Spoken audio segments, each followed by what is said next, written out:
Legea celui care a supraviețuit este să mărturisească. De acum înainte, el este supus imperativului moral de a vedea lumea cu ochii celor care au încetat să o mai vadă. Nimic din ceea ce au văzut cei care nu mai văd nu are dreptul să rămână ascuns. Liber ești numai atunci când ai curajul să rostești adevărul. Mai trebuie adăugat faptul că, urmând un vechi cuvânt al Evangheliei, în România și pietrele ajunseseră să strige. Cum ar mai fi putut oamenii să tacă? Dar nu despre urgența revoltei vreau să vorbesc, ci despre lucrurile pe care le-am văzut în cele 26 de ore cât am fost arestat, mai întâi la Inspectoratul General al Miliției, apoi la Fortul Jilava. Am fost ridicat printre primii când incredibila rezistența poporului Bucureștiului împotriva dictaturii comuniste abia începea. La început am fost doar 6, într-o încăpere din IGM, și aveam voie să stăm jos. Apoi am devenit 25. La început, ușa dinspre culoare era deschisă, păzită de un milițian. Apoi, pe măsură ce orele serii înainteau, ușa a fost închisă, iar în încăpere au fost postați 3 milițieni înarmați. De pe culoar răzbăteau până la noi, năclăite, zgomotele unei aglomerații bizare, asemănătoare unei respirații înfundate, cu căluș și gâfâite. Când a căzut noaptea, un maior cu figură neutră de funcționar a citit câteva nume de pe o listă bătută la mașină. Al meu era printre ele. Am fost scos și întors cu fața la zid, cu mâinile la ceafă. Alți 7 mă însoțeau. Am reținut senzația de intolerabilă agresiune morală când mâinile lor mi-au căutat între picioare cu dispreț și brutalitate. Ne-au pus cătușe la ambele mâini. Formam un șir dezorientat și haotic, împins să șchiopăteze docil pe culoarele întunecate ale Lubiancăi bucureștene. Aici aveam să capăt primele semne ale violenței represiunii care se desfășura afară. Culoarul pe care îl străbăteam, răsucit prin măruntaiele clădirii ca un șarpe segmentat, dădea spre mai multe săli, am numărat 4. Toate gemeau de oameni. Dar nu erau oamenii pe care îi întâlneam de obicei pe stradă. Ar fi mai nimerit să-i numesc trupuri, și anume o grămadă de trupuri stâlcite. Erau înnoroiți, bătuți, desfigurați, stâlciți și speriați. Un tânăr tocmai primea în fluierul piciorului lovituri cu bocancul. Cel care îi le dădea era un puști cu ochii injectați și trăsături agreabile, care, printre dinți, îi cerea victimei sale să își țină dracului fața întoarsă la zid. Un bărbat bărbos cu alură de pictor urla de baioneta cu care un milițian îi răscolea testiculele. Alții, mai norocoși, erau bătuți numai sporadic, când milițienii, care se întărâtau între ei, se năpusteau înjurând să lovească. Cei care nu aveau încă mâinile zdrelite se țineau de zid, precum bețivii, deși nimeni nu era beat. Ceilalți, cu mâinile înroșite de sânge, se agățaseră de pereți cu pieptul și cu obrajii, de teamă să nu-i supere pe milițieni, care urlau continuu ca posedații. Stați, bă, animalelor, drept, stai drept, boule, nu auzi? Și urma lovitura, și apoi altele, și așa până când igniturile se răreau, iar cel care lovea își pierdea respirația. Pe poși ghițate în cuielii se lățeau desenele neregulate ale sângelui împrăștiat. Podeaua era plină de trupuri aruncate de avalmă. Printre ele, călcând și izbind, cizmele milițienilor făceau poteci de ordine. Înjurau continuu, monoton și cu ură. Își întrețineau prin vorbe îndârjirea pe care un maior crăcănat și violent le inculca, pomenindu-l mereu pe tovarășul secretar general. Frica de superiori și plăcerea de a dispune de un trup erau deopotrivă vizibile pe fețele acestor puștani în uniformă, care nu cereau decât schița unui ordin pentru a putea schingiui cu conștiința împăcată. Loveau în cine apucau, la întâmplare. Pumnii, picioarele, bocancii, bastoanele, patul armei, totul era bun pentru a produce și exaspera suferința. Era un spectacol de coșmar. Milițienii care asistau pe margine rânjeau fumând. Nu exista niciun trup de deținut, pe culoare, din care să nu curgă sânge. Aproape toți gemeau. Fuseseră bătuți îngrozitor, iar câțiva dintre cei întinși pe jos implorau în șoaptă ajutor medical. Aceștia erau răniți prin împușcare. Milițienii care ne călăuzeau urlau la noi să nu întoarcem capul, dar era imposibil să nu privești. Dacă am fi fost orbi, pielea noastră îngrozită s-ar fi transformat în privire. În fine, îmbrânciți, am fost scoși pe platoul IGM-ului, care era cufundat în beznă. Blocurile din jur păreau îndoliate. Deși o căutam cu înfrigurare, căci speram ca cineva să ne vadă, nu am zărit nicio lumină aprinsă. Milițienii care ne-au împins în dubă își luminau picioarele cu lanternele. Erau foarte mulți și vorbeau în șoaptă. Ne-au ordonat să stăm numai pe partea stângă. Nici nu se putea altfel, legați cum eram, prin cătușe. Locul era prea strâmt și 2 dintre noi, rănindu-și mâinile, erau constrânși să stea pe genunchii celorlalți. Am auzit o voce autoritară, întrebând câte bucăți sunt înăuntru. I s-a răspuns 7. Mai aduceți 7, a strigat înăbușit prima voce. După o clipă de tăcere, altcineva a întrebat cu o voce mult mai lipsită de autoritate. Îi împușcă acum? Nu îi împușcă. Se așteaptă ordinul, a fost răspunsul. Am înțeles cu tristețe că represiunea fusese mai puternică decât demonstranții, că la Timișoara uciderea va continua și că, la București, noi, cei deja arestați, suntem condamnați să devenim primele victime exemplare. Mi-am făcut cruce cu limba în cerul gurii, aveam mâinile imobilizate și am început să mă rog.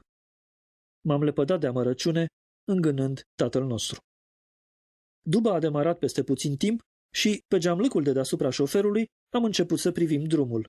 A coborât pe strada Eforie, a trecut Dâmbovița pe la Izvor, apoi s-a angajat pe victoria socialismului spre Casa Diavolului, numită în presa oficială, impropriu, Casa Republicii. Am fost imediat frapat de simbolistica acestei adevărate coborâri în infern silite. Cu excepția mașinilor prezidențiale, cred că mașinile represiunii au fost primele care au inaugurat glorioasa victoria socialismului. Simbolul dicta această confirmare. La victoria socialismului se ajunge numai prin moarte organizată. Destinația noastră, aveam să pricepem cu timpul, era fortul Jilava. Abia ajunși, am fost din nou identificați. Ni s-au făcut fișe de internare. Apoi am fost vârâți într-un soi de arest preventiv, o încăpere cu mai puțin de 15 metri pătrați suprafață, 63 de inși. Camera era prevăzută cu aerisire de tip Iejov și Agoda, calculată să te sufoci fără să te asfixiezi. Firește, nu se putea nimeni așeza. Eram atât de înghesuiți încât, dacă ne-ar fi secerat vreo rafală, am fi rămas cu toții în picioare. Așa ne-am petrecut noaptea, torturați de somn, de răni, de sufocare și de conștiința că vom fi împușcați. Descopeream că în fața morții nevoile tac. Nu mi-a fost nicio clipă foame, deși am stat tot timpul nemâncat. Ce simțeau oare cei care aveau plăci deschise? Mai aveam să descoper că iminența morții le smulge oamenilor identitatea. Nimeni nu a avut curiozitatea să-și întrebe vecinul ce nume poartă și la rândul său nici el nu s-a recomandat. Eram deja înveliți în decența anonimă și indiferentă a morții. Am consimțit la ea, toți, cu naturalețe și, aș zice, cu grație. Era o grație în care comuniam. Mare parte din noi fusese bătută cu bestialitate. Mulți aveau răni deschise, sângele se închegase pe răni într-un mod respingător, amestecat cu noroiul de care plaga fusese târâtă. Hainele mototolite erau mânjite de sângele scorojit. Pata lui era fadă, mirosul lui inconfundabil. Unul avea obrazul despicat în 3 linii cu marginile zdrențuite care porneau din pomet. Am văzut un bărbat cu tibia fracturată de lovituri, din a cărui față hidos tumefiată, sângele continua să curgă, nestăvilit, coagulându-i se sub bărbie, ca țurțurii, pe gât. Un tânăr fusese bătut atât de tare, încât, în ciuda feței care nu zâmbea și care era desfigurată, chicotea continuu, înfricoșându-ne. Am aflat de la cei care asistaseră la supliciul lui că fusese bătut timp de o oră cu bocancii numai în cap de 2 milițieni, un plutonier și un sergent major. Pe unul dintre ei îl chema țărănește Gheorghe. Bietul își pierduse mințile. E inutil să înșire efectele îngrozitoare ale cruzimii omenești. Defilarea lor, în ciuda ororii, este monotonă. Modalitățile torturii sunt finite. Infinite sunt însă degradarea, ultragiul și suferința.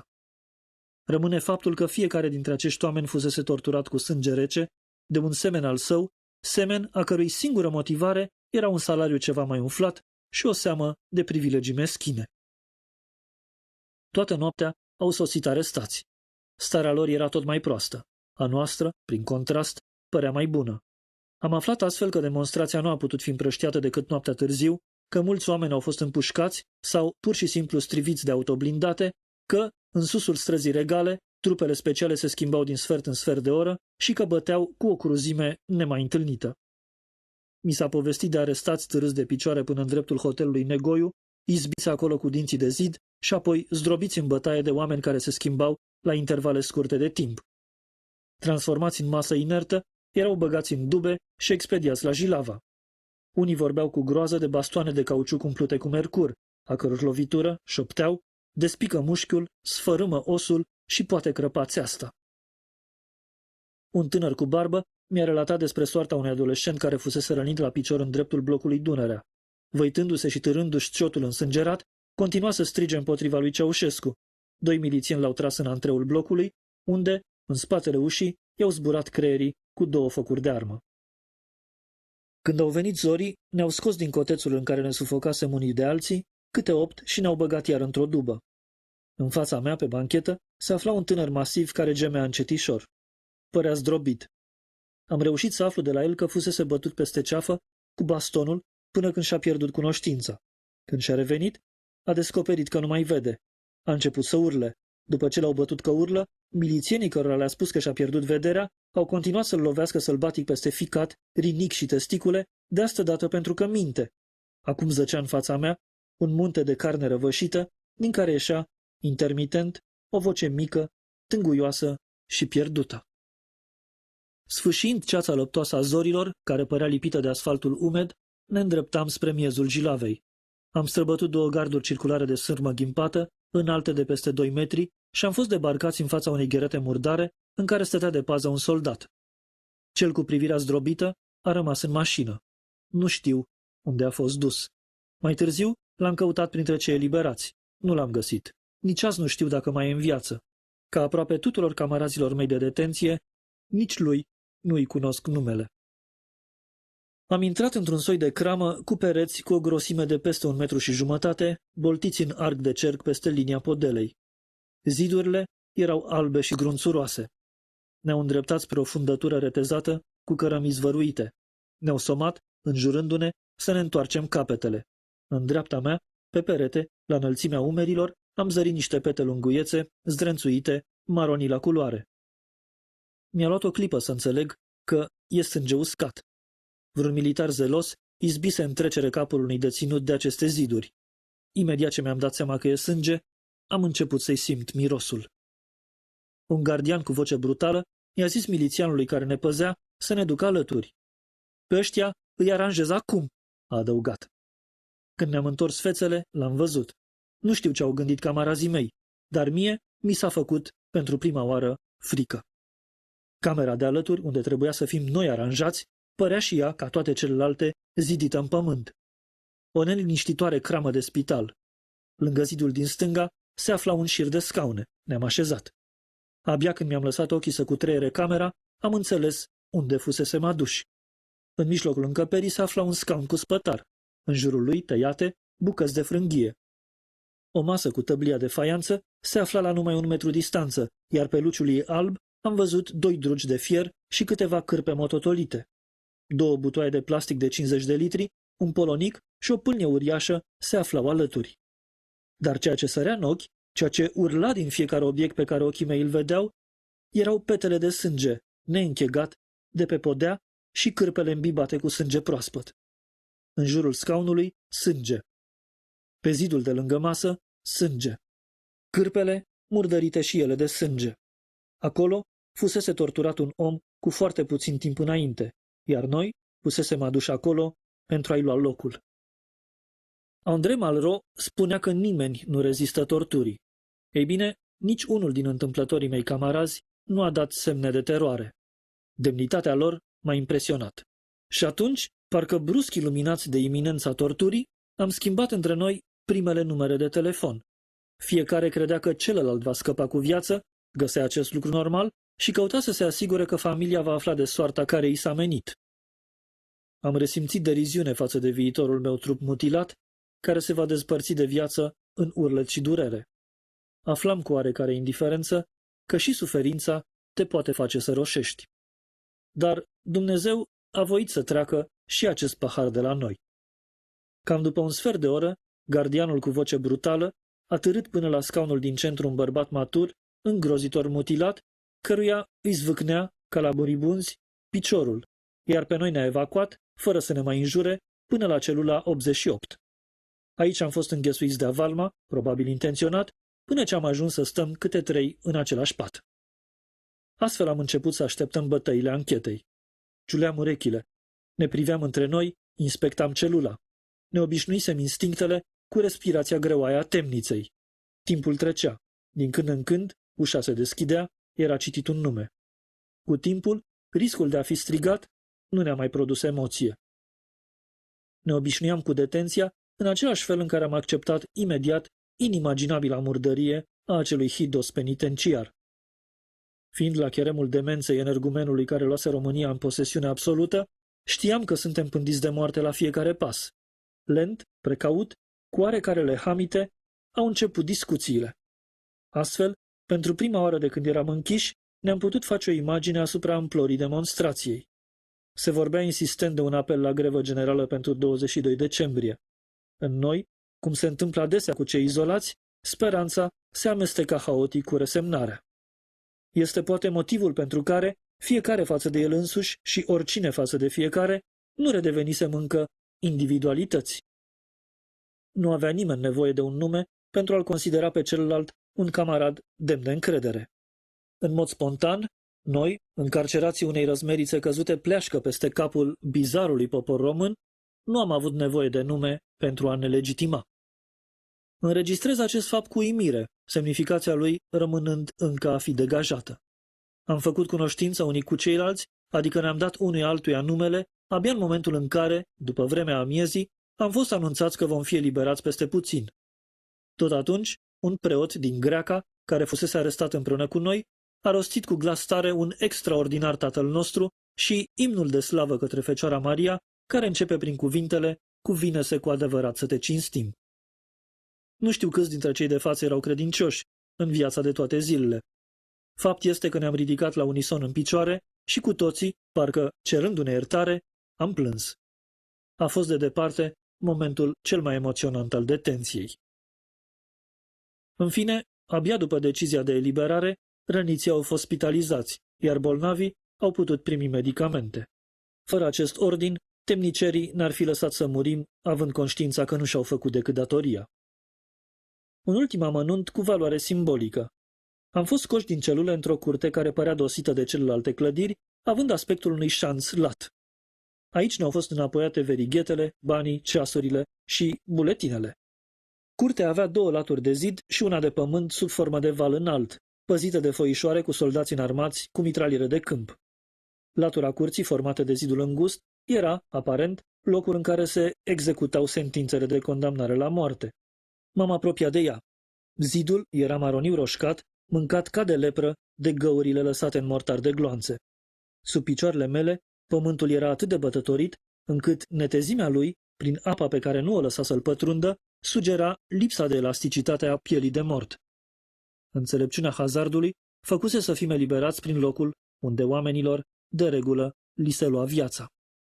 Cu această ultimă coincidență simbolică, am reintrat în viața de după Ceaușescu. Am certitudinea că, dacă în ziua de 22 decembrie 1989 regimul comunist din România nu ar fi căzut, majoritatea celor care au fost arestați cu o zi înainte ar fi fost împușcați. Evenimentele ar fi avut cursul deja exersat de criminal la Timișoara: bătaie, arest, tortură, împușcare. Apoi, distrugerea cadavrului. Din acest motiv, pentru că știu cui îi datorez viața, pentru mine, din 22 începând, oamenii se împart în 2 categorii. Cei care au ieșit în dimineața zilei de 22 să demonstreze, știind că riscă să fie împușcați și care mi-au salvat viața. Și sunt cei care au refuzat să protesteze și care, în concepția mea, au consimțit la ștergerea mea dintre vii. Rudele mele de sânge, spre pildă, nu au demonstrat în ziua de 22.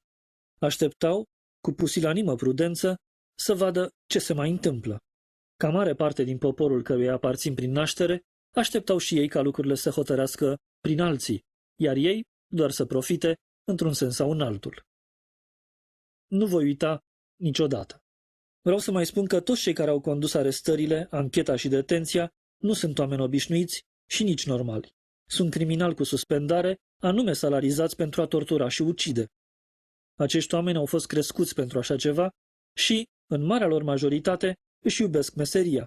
Ei vor putea spune mereu că nu și-au făcut decât datoria. Astăzi, ca și când nimic nu s-ar fi întâmplat, se amestecă pe stradă printre noi.